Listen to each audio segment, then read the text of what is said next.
Như vậy là thông tin mới nhất về cặp tướng cam sắp xuất hiện trong tựa game Drive Kingdom đã chính thức xuất hiện rồi các bạn. Và rất bất ngờ khi chúng ta lại có một vị tướng tím nữa được lên đời thành tướng cam nha. Và trong video này chúng ta cùng tìm hiểu về hai vị tướng cam mới nhất sắp xuất hiện trong tựa game Drive Kingdom, Boudica và Henry 5 nha mọi người. Rồi, và đây là hai vị tướng cam sắp xuất hiện trong tựa game Drive Kingdom của chúng ta. Có lẽ là tầm khoảng 1-2 tháng nữa thôi, theo cái thời gian mà game hay ra tướng thì thường là như vậy các bạn.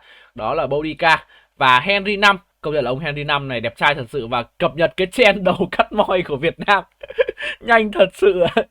Hôm qua có một ông gửi cái hình này với một cái hình mèo méo meo, mình vẫn đang còn bị ám ảnh đến tận bây giờ các bạn, nên là bây giờ cái não của mình nó liên tưởng cái hình ảnh đấy rồi. Rồi đầu tiên là về skill chủ động đi, thì cả hai vị tướng mới nhất của chúng ta đều không có một skill nào là skill đánh lan.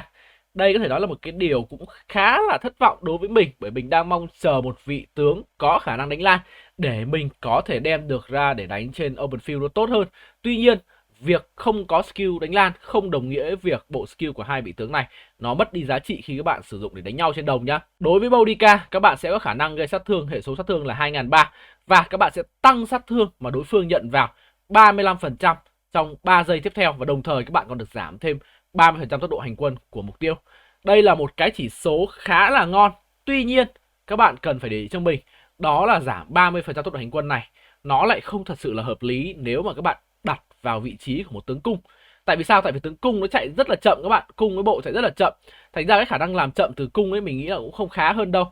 Ở skill thứ hai ấy, các bạn sẽ có một cái skill giúp các bạn tăng tấn công cung thủ 30% và phòng thủ cung thủ 30%. Cực kỳ nhiều cho các bạn. Tuy nhiên thì để tăng 30% phòng thủ cung thủ ấy, các bạn lại cần đội quân dẫn đầu còn lại 80% quân số đơn vị. Cái này thật sự mình cũng đang khá là thắc mắc. Tức là cái đội quân của các bạn cần phải có nhiều hơn 80% lính hay là ít hơn 80% lính. Mình thì mình thiên về cái ý thứ hai, tức là ít hơn 80% lính thì các bạn mới được cộng 30% phòng thủ cung thủ nhá. Và đây các bạn tiếp tục được tăng thêm cái tốc độ hành quân là 10% nữa. Điều này sẽ giúp các bạn di chuyển nhanh hơn một chút để có khả năng ra được cái skill 1 này. Khá là ok. Ở skill tiếp theo các bạn sẽ có khả năng giảm 35% sát thương mà đội quân nhận vào khi ở trên bản đồ. Khi ở trên bản đồ có nghĩa là nếu các bạn sử dụng Boudica Pro Max để các bạn đép nhà thì skill này nó sẽ không có tác dụng giảm sát thương nha. Và khi nhận sát thương kỹ năng, sát thương của đòn tấn công thường tiếp theo của đội quân có 50% xác suất tăng thêm 25% và 25% xác suất tăng thêm 50%. Có nghĩa là khi mà các bạn ăn sát thương kỹ năng thì thứ nhất là các bạn đã được giảm sát thương rồi này, các bạn lại tiếp tục có khả năng tăng sát thương đánh thường của các bạn lên 25 hoặc 50%. Đương nhiên là cái tỷ lệ tăng sát thương cao hơn thì sẽ ít hơn và sẽ có thời gian hồi là 7 giây. Ở skill tiếp theo các bạn sẽ có một skill với cái tên là tấm khiên tổ tiên. Khi tấn công đội quân được hồi máu. Thì ở đây có một ý khá là mới, đó là tấn công đội quân có nghĩa là đánh man rợ thì nó không hồi. Đó, và có một cái lưu ý ở đây nữa, đó là liệu tấn công đội quân này nó có bao gồm thành phố không? Cái này thì nó khá là mới các bạn. Nếu như theo mình biết ấy, thì không có một vị tướng nào mà từng có cái dòng yêu cầu là khi tấn công đội quân cả. Tấn công thành phố thực ra nó cũng là đội quân đấy, nhưng mà thường trong game nó sẽ phân là tấn công thành phố này, tấn công pháo đài. Đó thì có thể cái skill này nhá các bạn, khi mà rally nó sẽ không có tác dụng. Cái này thì mình không chắc lắm. Đội quân sẽ được hồi máu, hệ số là 800 sau khi sử dụng kỹ năng chủ động. Nó khá là giống với skill của Boudica tím nhá. Và cung thủ các bạn sẽ được tăng sát thương gây ra trên bộ binh thêm 5%. Hiệu ứng hồi máu kích hoạt một lần mỗi 7 giây. Và cái skill chuyên môn các bạn sẽ có đó là tăng 10% sát thương cung thủ gây ra khi bị hiệu ứng khống chế. Đội quân có 80% xác suất phá giải hiệu ứng. Cái hiệu ứng khống chế ở đây nó có nghĩa là gì? Trong tựa game Drive Kingdom ấy, hiệu ứng khống chế nó sẽ bao gồm 3 hiệu ứng là giải giáp, giảm hồi máu và câm lặng nha mọi người. Đó sẽ là 3 hiệu ứng khống chế hiện tại đang có trong game. Và với bộ skill mà bao gồm cả 5 skill đều có tác dụng trên open field thì Boudica sở hữu cho mình nhánh tài năng đó là cung thủ, đa năng và kỹ năng nha. Đây là một nhánh tài năng cực kỳ hot và xuất hiện ở rất nhiều vị tướng đang mạnh trong game. Ví dụ như là Alex này, SCPO, Nevsky, Cyrus, Ramses, tất cả những vị tướng mà mình vừa kể đều có nhánh tài năng tương tự như thế này, tức là có nhánh tài năng đa năng và kỹ năng cực kỳ mạnh trên open field các bạn, nên là Boudica có thể nói là rất là hứa hẹn để đánh open field mặc dù vị tướng này không có skill đánh lan. Chúng ta qua đến vị tướng thứ hai, đó là Henry 5. Các bạn lưu ý là đây là Henry V nhưng mà đáng ra các bạn phải đọc là Henry 5 nhé, tại vì 5 ở đây là số La Mã. Thì ở đây các bạn sẽ có skill 1 gây sát thương, hệ số sát thương là 2300 và các bạn sẽ được giảm 30% sát thương kỹ năng của đội quân nhận vào trong 5 giây. Cá nhân mình đánh giá skill này nó không thật sự là hay lắm. Bình thường các bạn sẽ có khả năng giảm sát thương kỹ năng nhận vào, nó sẽ nằm ở vị trí skill bị động. Thì ở đây nhà phát hành ấy đã ném cái hiệu ứng này vào trong skill 1 và còn cho nó cái thời gian có hiệu ứng. Nếu mà các bạn so sánh với như là Ramses này hoặc là Saladin thì các bạn sẽ thấy là khả năng giảm sát thương kỹ năng của họ kéo dài trong xuyên suốt trận đấu cơ. Còn đây lại cần kích hoạt. Điều này cũng có thể nói là làm mình cảm giác cái skill này nó không thật sự là mắc ping. Skill tiếp theo các bạn sẽ tăng là 20% tấn công và 20% phòng thủ cho đơn vị cung thủ. Đồng thời họ sẽ tăng 20% tốc độ hành quân khi ở ngoài lãnh thổ liên minh.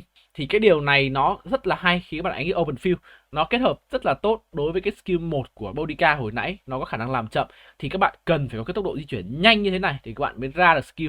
Tuy nhiên thì cái skill tăng tốc độ chạy nhiều hơn nó lại nằm ở Henry 5. Skill tiếp theo đó là khi tấn công thành trì và thành phố của thống đốc, đội quân gây thêm 30% sát thương phản kích và có 10% tăng thêm 30% sát thương nhận vào của mục tiêu trong 3 giây. Hiệu ứng có thể kích hoạt mỗi 5 giây một lần. Tức là cái skill này chỉ có tác dụng khi các bạn rally nhà, rally công trình trong game mà thôi. Và các bạn sẽ tăng sát thương phản công. Cái này thì rất nhiều key rally trong game có rồi, bao gồm cả một vị tướng cung chúng ta cũng đã có là Nebu chẳng hạn. Và các bạn sẽ có tỷ lệ khiến đối phương phải tăng cái thưởng sát thương nhận vào thêm 30%, cực kỳ ngon nhá. Skill thứ tư đó là cung thủ dẫn đầu sẽ gây thêm 10% sát thương và khi bị tấn công có xác suất 10% gây sát thương trực tiếp, hệ số sát thương 800. Hiệu ứng này có thể kích hoạt mỗi 5 giây một lần. Thì đây là một cái điểm khá là khác biệt so với những skill tương tự, ví dụ như những skill tới từ Alex này, skill từ SCPO. Thì ở đây Henry 5 của chúng ta phải bị tấn công, mình sẽ gọi là Henry đi ha, Henry 5 cảm giác hơi dài, thì Henry cần phải bị tấn công thì mới gây sát thương lên mục tiêu đó, còn khi mà Henry tấn công thì sẽ không gây sát thương. Thì cái này các bạn có thể hiểu nôm na đó là nếu mà Henry truy đuổi đối phương ấy thì cái skill này sẽ không kích hoạt. Nếu mà đối phương chấp nhận là đứng lại đánh Henry 5 đó, hoặc là khi mà Henry 5 đang chạy và bị đối phương tấn công ấy thì Henry 5 có khả năng phản sát thương. Cái skill này thì thực ra mình thấy là nó hơi vô lý, có lẽ là cứ để kiểu như là khi tấn công có 10% xác suất thì sẽ hay hơn. Và cuối cùng là skill chuyên môn, khi thịnh nộ đạt 70% họ sẽ gây thêm 30% sát thương tấn công thường, nếu không họ sẽ chịu giảm 20% sát thương tấn công thường nhận vào. Có nghĩa là khi các bạn có nhiều hơn 70% nộ ấy, các bạn gần đầy thanh nộ thì các bạn sẽ tăng sát thương đánh thường, tức là đám trắng. Còn nếu mà các bạn dưới 70% nộ thì các bạn sẽ giảm sát thương nhận vào từ đánh thường, cũng là đám trắng luôn. Và với bảng tài năng có skill công thành thì Henry 5 của chúng ta sở hữu bảng tài năng đó là cung thủ, công thành và hỗ trợ. Bảng tài năng hỗ trợ này khá là hay khi mà sẽ cung cấp cho Henry 5 thêm khả năng giảm sát thương kỹ năng nhận vào cũng như khả năng hồi nộ rất là nhanh.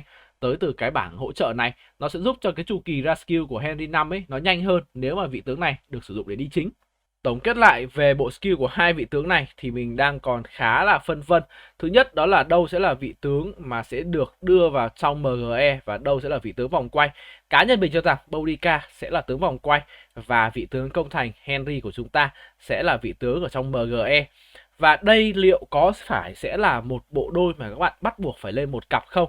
Khi mà cả hai vị tướng này đều sở hữu khả năng gây sát thương một mục tiêu cực kỳ cao lên tới là 2300 và cả Boudica và Henry 5 đều có khả năng tăng cái sát thương kỹ năng mà đối phương nhận vào. Ở đây có một cái lưu ý cực kỳ quan trọng và chí mạng luôn, đó là tăng sát thương kỹ năng nhận vào của Henry thì nó tới từ skill bị động, còn tăng sát thương kỹ năng nhận vào từ Boudica thì nó tới vào skill chủ động. Có nghĩa là nếu mà đối phương dính hai cái debuff này thì đối phương sẽ nhận vào là 35% sát thương kỹ năng từ skill 1 của Boudica và 30% sát thương kỹ năng tới từ cái skill của con Henry 5 này, tức là tổng cộng là 65% sát thương kỹ năng. Chưa dừng lại ở đó nhé, các bạn sẽ tiếp tục có thêm tăng 10% sát thương cung thủ này. Đó, các bạn sẽ tiếp tục có thêm bên này 10% sát thương cung thủ tới skill của Boudica nữa. Như vậy tổng cái lượng sát thương tăng lên nó đã lên tới là 85% sát thương kỹ năng rồi. Đó, mình chưa kể đến cái việc là cái sát thương gây ra này nó là sát thương cả đam trắng và đam đỏ nhé. Bây giờ chỉ nói về sát thương kỹ năng thôi. Kết hợp với việc hai vị tướng này gây hệ số sát thương tổng cộng là 4.600 thì thật sự luôn đây có thể nói là một cái cặp key rally trong thời gian tới mà sát thương một mục tiêu là cực kỳ cao. Đó, và các bạn biết rồi đó, thì gần đây các bạn có con key dev mới đó là Flavius thì có khả năng câm lặng, thì con Boudica này nó sẽ xóa cái hiệu ứng câm lặng của Flavius được. Tuy nhiên thì nó cũng chỉ có xác suất mà thôi. Đó, nó chỉ có xác suất là 80% nhưng mà nó cũng đủ để các bạn có thể đem ra để đánh Flavius rồi. Mình thấy là khá là đáng tiếc cho Flavius khi mà vị tướng này chưa được sử dụng nhiều mà đã có một cặp cung, có cái bộ skill khắc chế gần như là hoàn toàn bộ skill của anh ta rồi. Và các bạn có cảm nghĩ như thế nào về hai vị tướng này? Liệu các bạn nghĩ rằng hai vị tướng này có trở thành hot trong thời gian tới hay không? Hiện tại thì đây sẽ là video review qua về bộ kỹ năng cũng như cái nhận xét ban đầu của mình về hai vị tướng này mà thôi. Thì có thể mình sẽ làm thêm những video chi tiết về hai vị tướng cũng như là cách hoạt động và cách để kết hợp với những vị tướng hiện đang có ở trong game.